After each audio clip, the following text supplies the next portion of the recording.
So after 6 years, I've decided it was really time to get the tools organized. And this little off room in the basement was the ideal place for the tool room.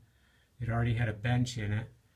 It's got a little headbanger here, so you have to be a little careful going in, but it's not too bad. I'm not that tall, so it's about 5'10". So what we did was, originally when we bought the place, there was so much stuff in here you couldn't hardly see the floor. So I've been cleaning the bench. I pulled out the bench. I put granite underneath the legs, cleaned everything. I'm putting granite down underneath the tools so they're not setting on the concrete.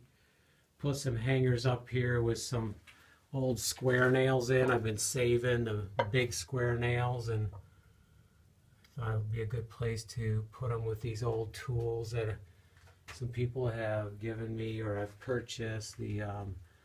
Some ancestors of Veneta, who originally built the place, who was a head contractor and designer, some ancestors, or some great nephews, actually sent me some tools. They thought I should have some Veneta tools to go with the project. It's very nice. And they're very cool. I've never seen a full metal for drilling.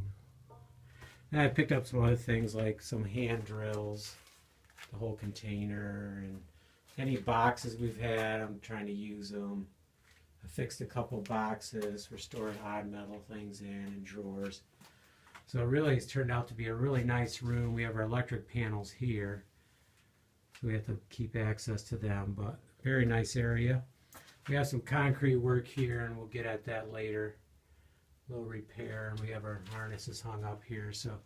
So much faster when you're starting a job or in the middle of a job and you know where the tools are.